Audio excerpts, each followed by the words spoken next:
सोचिए, समुद्र तल से 10-11 हजार फीट की ऊंचाई, सीधे खड़ी ग्रेनाइट की चट्टान, नीचे करीब 200 मीटर गहरी खाई में गरजती जाद गंगा और उस खाई के ऊपर लकड़ी का एक संकरा रास्ता इतना पतला कि दो लोग मुश्किल से एक दूसरे को पार कर सकें। यह सिर्फ एक खतरनाक पहाड़ी रास्ता नहीं, ये एक पहेली है। पहेली एक ऐसे मार्ग की जिसे बनने की कहानी सालों तक रहस्य में लिपटी रही। कहा जाता है कि 1 सदी से भी ज्यादा समय तक हिमालय का गुप्त दरवाजा ये था। यहाँ से व्यापारी गुजरे, शिकारी शिकार करने निकले और कुछ लोगों ने इसे जासूसी और रहस्यमय अभियानों से जोड़ दिया। और फिर आया साल 1962, जब यह रास्ता अचानक खामोश हो गया। सीमाएं बंद हो गई, ना कोई यात्री, ना कोई व्यापार, सिर्फ हवा और सन्नाटा। और ये रास्ता दशकों तक वीरान पड़ गया। लेकिन अब हालात बदल चुके हैं। सदियों से उलझी इस रास्ते की गुत्थी अब सुलझने लगी है। दशकों से बंद ये रास्ता फिर से खुल चुका है। मरम्मत कर इसे सुरक्षित बनाया गया है और आज ये उत्तराखंड का एक नियंत्रित हेरिटेज ट्रैक के रूप में गढ़तांग गली के नाम से जाना जाता है। आज के इस वीडियो में जानेंगे गढ़तांग गली के इतिहास को, जानेंगे किसने इस खतरनाक रास्ते को बनाया होगा, क्यों इस रास्ते का निर्माण किया गया होगा और साथ ही जानेंगे कैसे संभव होगा ये काम उस दौर में जब न मशीनें थी, न आधुनिक तकनीक।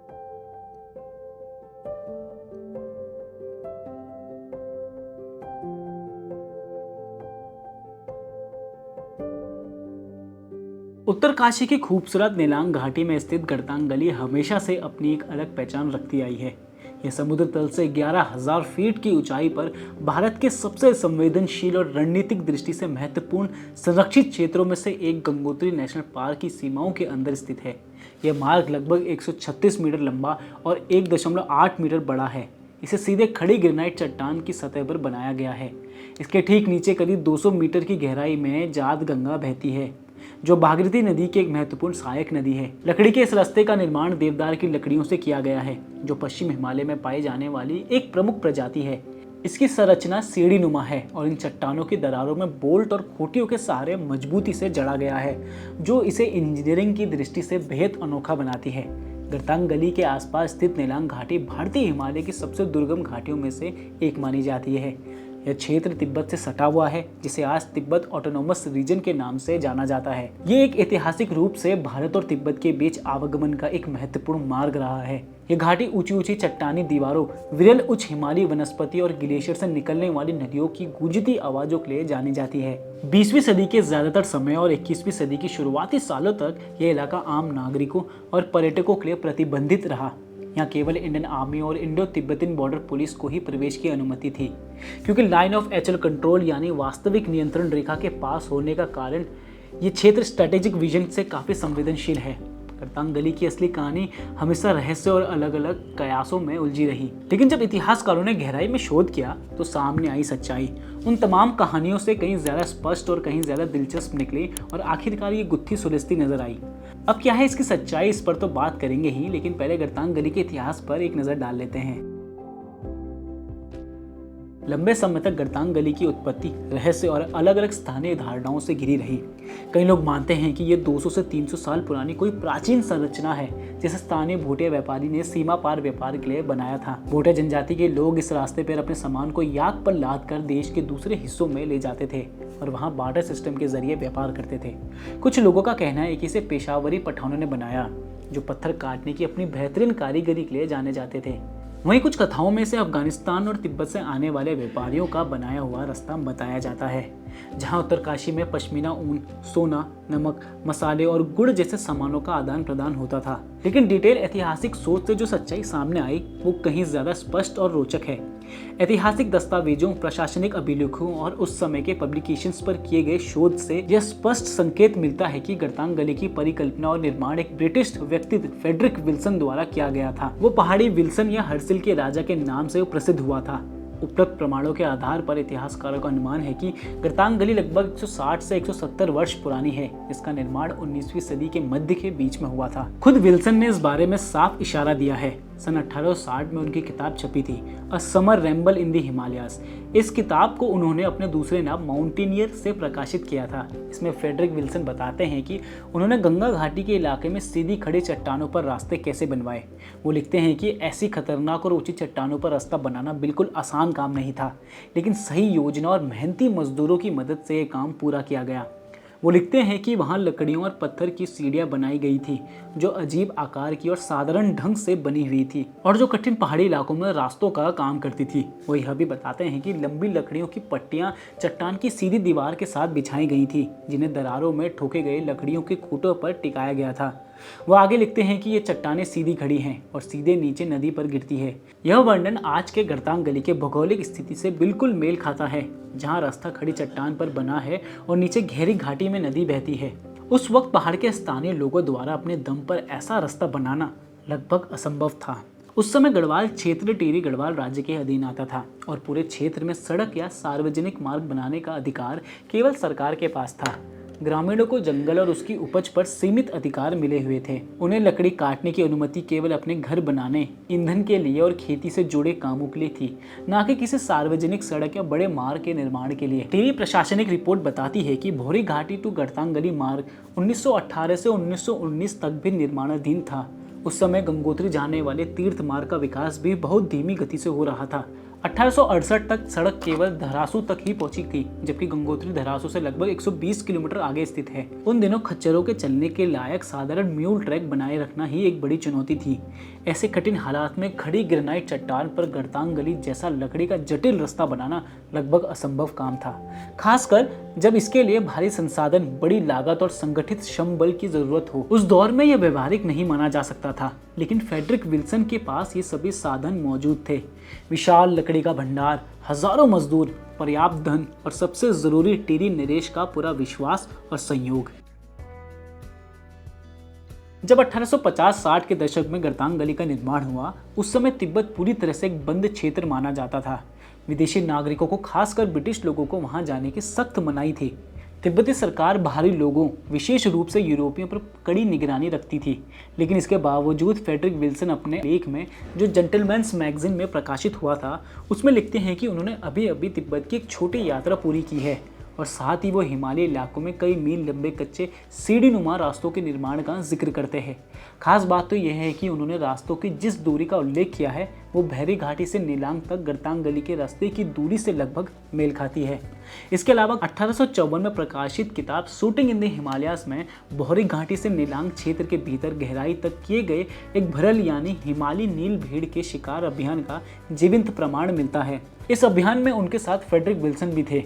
ये वो इलाका है जो आगे चलकर गरतांग गली से जुड़ता है। इससे साफ संकेत मिलता है कि विल्सन के पास इस दुर्गम क्षेत्र में सक्रिय रहने के लिए कारण भी थे और संसाधन भी। कई लेखकों और इतिहासकारों ने यह भी माना है कि विल्सन संभवतः एक खुफिया एजेंट की तरह काम कर रहे थे। कहा जाता है कि वे तिब्बत से भूगोल, जनसंख्या और राजनीतिक स्थिति से जुड़ी जानकारी पहले ईस्ट इंडिया कंपनी और बाद में ब्रिटिश सरकार को पहुंचाते थे। हालांकि विल्सन की जासूसी गतिविधियों का कोई आधिकारिक और ठोस दस्तावेज अब तक प्रमाणित नहीं हुआ है। बाद में 1883 में फ्रेडरिक विल्सन की मृत्यु के बाद गरतांग गली धीरे धीरे एक निजी रास्ते से आम उपयोग के मार्ग में बदलने लगी। तखनौर पट्टी के व्यापारी इसे नीलांग पहुंचने और वहां से तिब्बत जाने के लिए इस्तेमाल करने लगे, जिससे वो पुराने और लंबे जंगल के रास्ते से बच सकते थे। समय के साथ जब स्थानीय व्यापारियों को गरतांग गली के बारे में अधिक जानकारी मिली तो खड़ी चट्टान पर बना यह छोटा लेकिन जोखिम भरा रास्ता कई लोगों की पसंद बन गया। ऑस्ट्रियाई पर्वतारोही हेनरिक हैरियर, जो 7 इयर्स इन तिब्बत के लेखक हैं, उनका भी इस मार्ग से संबंध बताया जाता है। वे 1944 में देहरादून के प्रेमनगर शिविर से भागकर गरतांग गली के मार्ग से लहासा पहुंचे थे और बाद में उन्होंने दलाई लामा को शिक्षा दी। उत्तरकाशी के स्थानीय शोधकर्ताओं, जिसमें विरासत विशेषज्ञ लोकेश ओहरी भी शामिल है, उनके अनुसार हैरियर का यह उत्तर की ओर जाने वाला मार्ग गरतांग गली से होकर गुजरा था। इस तरह प्राचीन लकड़ी का रास्ता द्वितीय विश्व युद्ध की सबसे रोमांचक पलायन कहानियों में से एक का हिस्सा बन गया। देहरादून से लहासा तक की यात्रा बेहद कठिन थी। हैरियर और ऑप्शनाइटर ने 65 पहाड़ी दर्रे पार किए और कड़ाके की सर्दियों में तिब्बती पठार को पार किया। लगभग 2 साल बाद 15 जनवरी 1946 को वो आखिरकार लहासा पहुंचे। लहासा में हैरियर की मुलाकात 14वें दलाई लामा से हुई और उनके करीबी मित्र तथा शिक्षक बन गए। इसके अलावा नीलांग और जादोंग का इलाका धीरे धीरे एक सक्रिय व्यापारिक केंद्र बन गया। तिब्बत के साथ सीमा पर व्यापार 1962 तक लगभग बिना किसी बड़े रुकावट के चलता रहा, लेकिन फिर 1962 को चीन ने हिमालय सीमा के कई इलाकों में एक साथ सैन्य हमला कर दिया। इसी के साथ भारत चीन युद्ध शुरू हुआ। यह युद्ध करीब 1 महीने तक चला और इसका नतीजा ये हुआ कि भारत को अक्साई चिन और नॉर्थ ईस्ट फ्रंटियर एजेंसी यानी आज का अरुणाचल प्रदेश के कुछ हिस्से में भारी नुकसान उठाना पड़ा। नीलांग घाटी और गरतांग गली के आसपास रहने वाले लोगों पर इसका बहुत गंभीर असर पड़ा। जाड़ भोटिया समुदाय जो पीढ़ियों तक इस घाटी में रहकर व्यापार करता आ रहा था, उसे भारतीय सरकार ने सीमा क्षेत्र से हटाकर दूसरी जगह बसा दिया। नीलांग और जादोंग गांव खाली हो गए। सदियों से चल रहे सीमा पर व्यापार अचानक और हमेशा के लिए बंद हो गया। गर्तांग गली पूरी तरह सूनी हो गई। न कोई व्यापारी रहा, न कोई यात्री और न कोई इसकी देखभाल करने वाला। लकड़ी का बना यह रास्ता लगभग 60 साल तक मौसम की मार झेलता हुआ अकेले पड़ा रहा। पूरे इलाके को सख्त सैन्य नियंत्रण में रखा गया। भारतीय सेना और आईटीबीपी ने यहाँ जिम्मेदारी संभाल ली। विदेशी पर्यटकों को उत्तरकाशी जिले तक आने के लिए भी खास इनर लाइन परमिट लेना जरूरी हो गया। करीब 59 साल तक हिमालय की यह अनोखी धरोहर लगभग भुला दी गई। सिर्फ वहाँ तैनात सैनिकों और कुछ इतिहासकारों को ही इसके बारे में जानकारी थी। आज गर्तांग गली का संचालन उत्तरकाशी के पर्यटन विभाग और वन विभाग मिलकर कर रहे हैं। सितंबर 2017 को विश्व पर्यटन दिवस के मौके पर इस नवीनीकृत रास्ते का औपचारिक उद्घाटन किया गया था। इसे एक विरासत पर्यटन स्थल के रूप में मान्यता मिली और ये गंगोत्री टाइगर रिजर्व का हिस्सा भी है। पर्यावरण विशेषज्ञों का कहना है कि यहाँ आने वाले पर्यटकों की संख्या सीमित रखना जरूरी है ताकि नाजुक पहाड़ी इलाका और वन्यजीव सुरक्षित रह सके। लकड़ी की सीढ़ियों और रास्तों की समय समय पर मरम्मत पार्क प्रशासन द्वारा की जाती है। यह क्षेत्र गंगोली नेशनल पार्क के अंतर्गत आता है, इसलिए यहाँ किसी भी तरह के विकसित कार्य के लिए राज्य वन्यजीव बोर्ड से अनुमति लेना जरूरी होता है। उत्तराखंड के पर्यटन मंत्री सतपाल महाराज ने गर्तांग गली को स्काई वॉक ट्रैक के रूप में विकसित करने के लिए बिल्कुल उपयुक्त बताया। उन्होंने कहा कि ये रास्ता देश में अनोखा है क्योंकि इसे एक ही चट्टान को काटकर बनाया गया है। मरम्मत और विकास कार्य के लिए 26 लाख रुपए का बजट मंजूर किया गया, जो गंगोत्री नेशनल पार्क के वन विभाग को दिया गया। शुरुआती देरी के बाद देवदार की लकड़ियों से बनी सीढ़ियों और रास्तों की मरम्मत पूरी हुई और 17 अगस्त 2022 को इसे आधिकारिक तौर पर पर्यटकों के लिए दोबारा खोल दिया गया। सरकार की टीम में शामिल तिलक सोनी बताते हैं कि ट्रैक की मरम्मत के लिए 26 लाख रुपए गंगोत्री नेशनल पार्क के वन अधिकारियों को दिए गए हैं क्योंकि यह जगह उसी पार्क के अंदर आती है। उन्होंने ये भी कहा कि इस वॉकवे को एक साथ पूरी तरह से नहीं खोला जाएगा, बिल्कुल धीरे धीरे शुरू किया जाएगा। जितने लोग आएंगे उसी हिसाब से एंट्री दी जाएगी। बारिश, बर्फबारी या खराब मौसम में सुरक्षा के लिए रास्ता बंद कर दिया जा सकता है।